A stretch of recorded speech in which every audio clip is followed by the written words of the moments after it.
Taekwondo is a martial arts style with Korean origins that heavily uses kicks that can range far and wide, reaching the height of the user's head and flying as far as physics allow. And with how often I talk about fighting games, this unique type of martial arts has been one of the most requested styles that I cover. Though Taekwondo's fighting game representation is a bit lopsided, with one developer using the fighting style a lot more than other fighting games, so get prepared for a bunch of SNK entries. Regardless, it's still pretty common in this video game genre. To be eligible for this list, these fighting game characters simply have to use Taekwondo as their main hand-to-hand fighting style, or more hand-to-foot fighting style. I'll look at both how flashy and down-to-earth their attacks are when ranking them, along with character backstories, because those are always fun. So stretch those legs and get ready for my top 10 Taekwondo fighting game characters. Number 10, Mei Lee from King of Fighters. This is the first entry where we need to be introduced to the character Kim Kap-won, a Taekwondo master from Fatal Fury and King of Fighters who is responsible for every other Taekwondo fighter in the series, but I'll get into him later. Mei Lee is one of Kim's pupils, but she's also a big fan of him.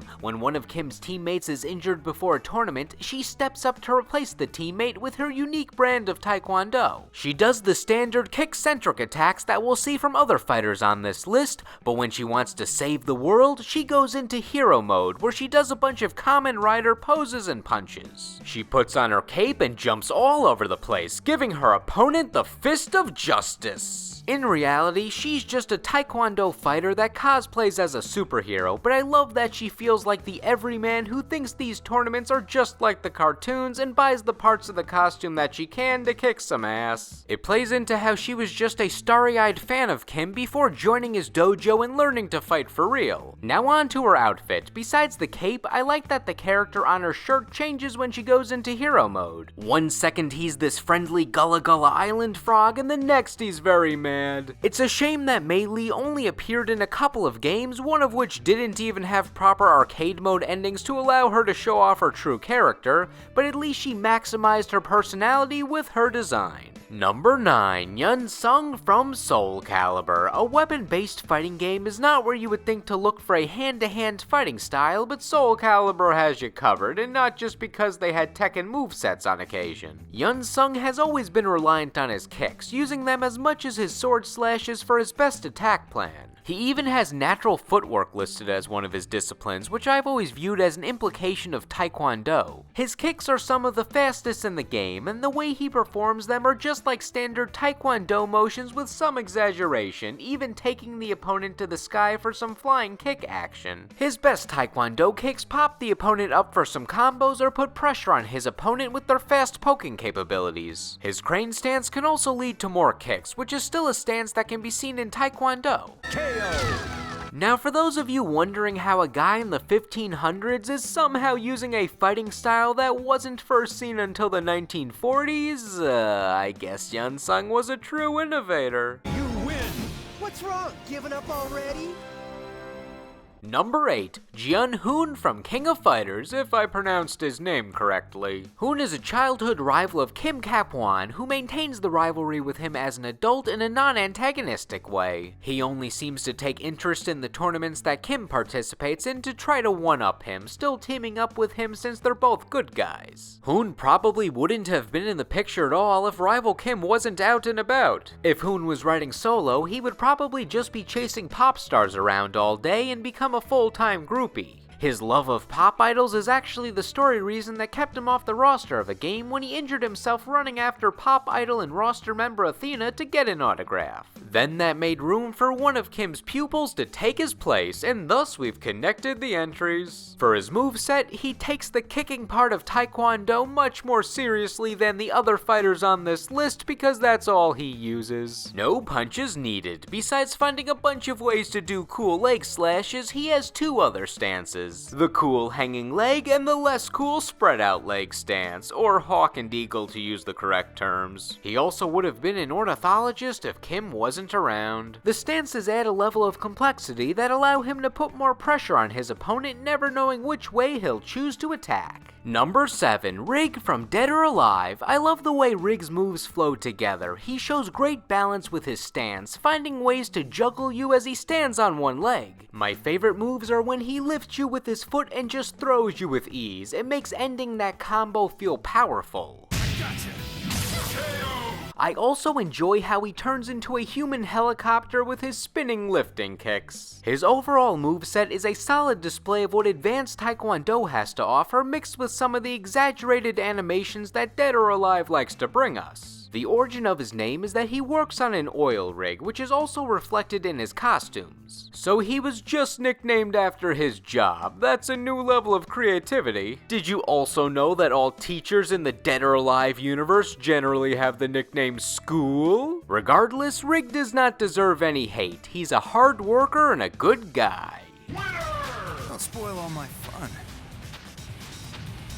Number 6, Kim Dong-hwan from Garo Mark of the Wolves. It wasn't enough that Kim had his students and peers in the games, but now his sons. Both his sons were playable in Garo Mark of the Wolves, each adopting aspects of Kim's moveset since of course he trained them, though Dong gained the ability to channel electricity through his kicks. Where did you get that? Was Kim secretly an electric eel? Is Raiden your mother? Regardless, Dong is cocky with his animations. He may have proper technique, but whenever he's not bashing your face in with Taekwondo, he's showing disrespect by doing anything you should not do right before or during a fight. He'll laugh at you, do unnecessary stretches, and present his foot to you as if he's saying, "This shall be the tool of your undoing." Even his walking animation displays his arrogance, just being super unorthodox. You have to try to have posture that poor. Though, don't let all his shenanigans distract you, or else you'll have to face his gloating dance of doom. If he does not defeat you with his electricity, then he'll defeat you with his rhythm. Number 5, Kim Jae-hoon from Garo Mark of the Wolves. Hey, remember when I said that Kim had sons, plural? Well, here's the other. Despite not being as boisterous as his brother, I think he's a more interesting character overall. Jae and Dong both travel together to defeat the game's main villain who's trying to take over the city, so both their arcade mode endings end up in the same location, with them reflecting on their victory. Dong's victory leads to a nice brotherly moment, but Jae's gives us a much more philosophical ending about justice and if Jae is being his own person or just blindly doing what his father did. You still get a good brotherly moment, but it shows that Jae is a much more thought-provoking character who sees the shades of gray with evil. It makes me wonder where his stories would have gone if he ever appeared again, or if Garo wasn't stuck in the future while King of Fighters is in some alternate timeline. His moveset's also pretty cool, or should I say hot? No, I shouldn't. No, that's bad, I'm sorry. He adds fire to many of his special attacks, giving him that extra flashiness that his brother also had with the electricity. However, I'll give the edge to Jae since some of his flames create an awesome looking mini phoenix. I can't control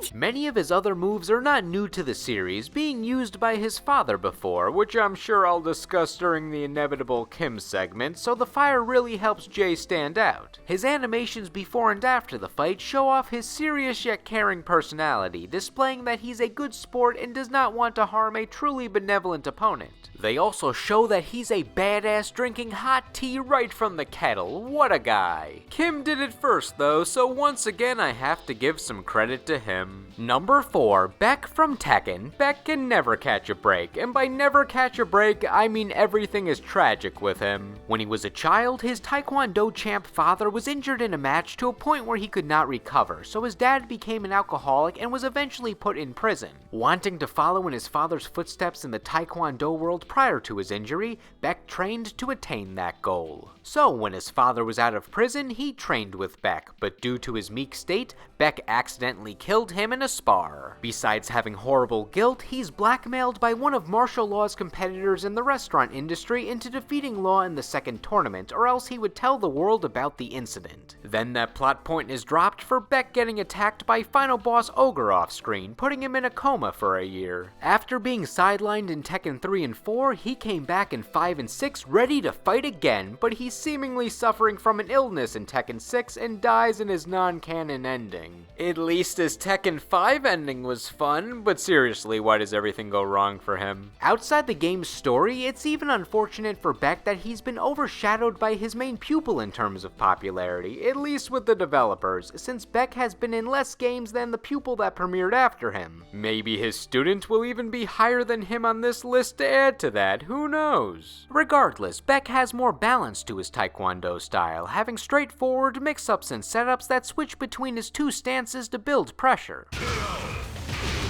Where's he gonna kick next? You never know. Overall, as the serious master, he's less about style and more about practicality, which has served him well in the world of Tekken.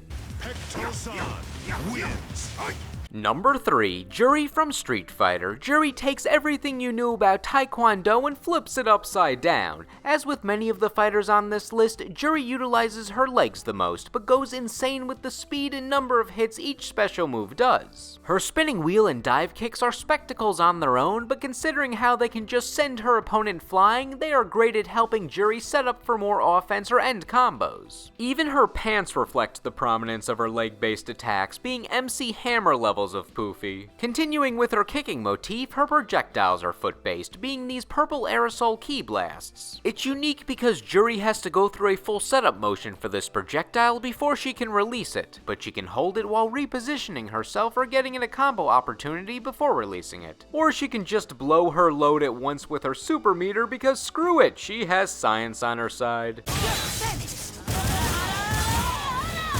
By science, I mean her key abilities are enhanced by the Feng Shui engine built into her cybernetic eye. This was given to her by Street Fighter IV antagonist group SIN, so she could go mad with power on all their enemies, some of which are clear good guys and others who are equally if not more evil, like Shadaloo. Despite being with the antagonist, Juri's primary target is still the evil Shadaloo, since she hates them for killing her parents and damaging her eye, so she aims to take down Bison with her flurry of kicks.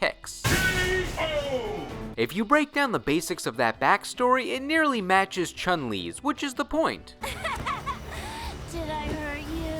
They're meant to be parallels, with Chun-Li using her hatred to fight on the side of justice and take Shadaloo down the legal way, and Juri wanting to destroy them and everything else in her path because she loves the thrill of the fight. This in turn makes them cross paths and become rivals, with their moral codes being flipped, since Chun-Li has to arrest Juri for using criminal methods to take down a criminal, and also for all those people she may have killed. With the defeat of SIN leader Seth though, Juri went from a chaotic evil to a chaotic neutral anti-hero sort of character, where she still did things her way, but she wasn't committing as dire of crimes while she did it. You all broken? Looks delicious. Plus, she was still in it for the love of the fight, a bit too much love, but love nonetheless. This is the end for you!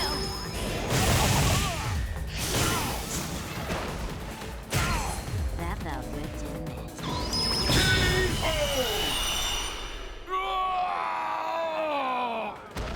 Number 2, Kim Cap-Wan from Fatal Fury and King of Fighters. Well, we have finally met Patient Zero for all of these Taekwondo fighters and SNK games. What do you have that's so special to inspire literally the entire world to practice Taekwondo?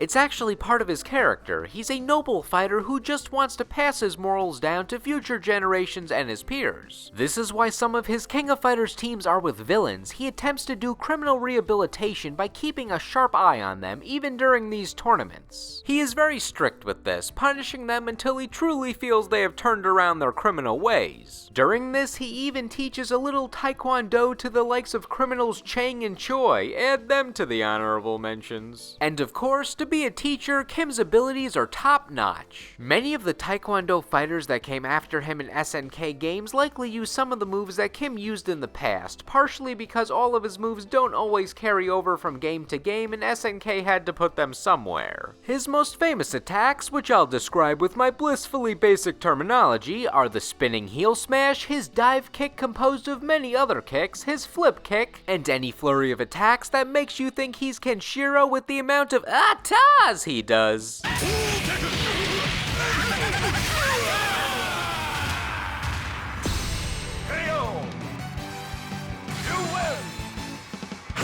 Honorable mentions ready to launch. Kim Kapwan's team from King of Fighters 14. Believe it or not, King of Fighters 14 brought in 2 new Taekwondo users connected to guess who? One of them is Gong Il, who uses similar moves to Kim but is slower and stronger, being Kim's master, so I guess that also makes him the true patient zero for the outbreak of Taekwondo in the land of SNK. Oh, I'm watching you. And we were also introduced to Luong, who sits on your face for an attack. Good characters. Sonya, Nightwolf, and Serena from Mortal Kombat. During the 3D era of Mortal Kombat, each of these characters adopted Taekwondo as a fighting style. Because the style was never part of their original movesets and was never brought back in later renditions of these characters, it never felt like they truly embraced the style. Except for Serena, who just never came back as playable. Please bring her back, NetherRealm. Lu Young-mi from Fighter's History. I don't really have much to say about her. Nice ponytail, and part of Sarah Bryant's moveset in Virtua Fighter. Some of her attacks resemble Taekwondo, but she's overall a mixed martial artist, so she did not have enough of a focus on Taekwondo to be eligible for this list. Still, I wanted to give her a shout out. Nice leg work.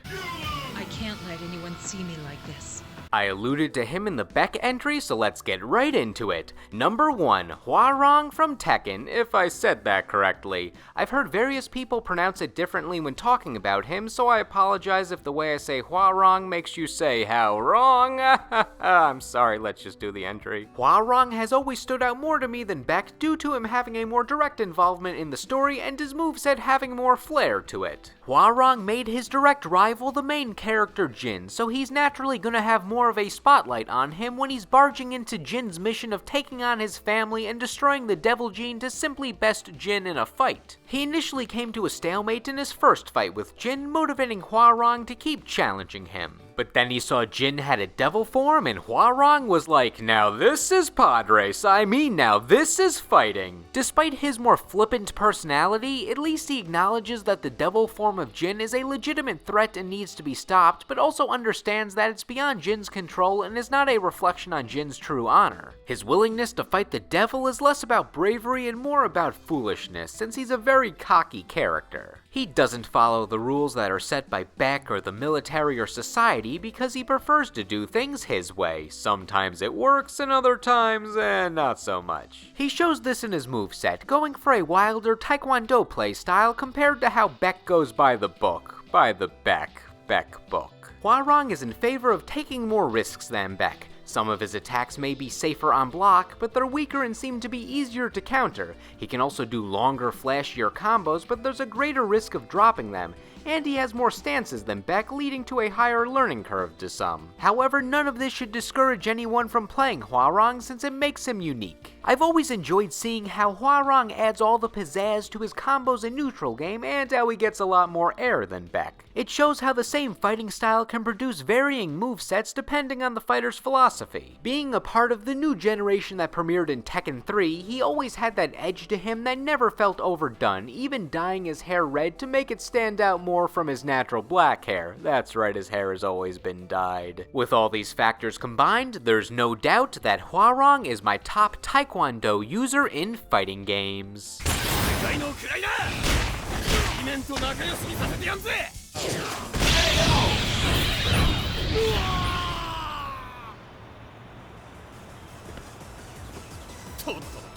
Now, what did you think? Did I discuss everyone you love, or is there a Taekwondo champ that I left in the dark? Let me know in the comment section. Anyway, thank you all for watching, and I will see you in the next video.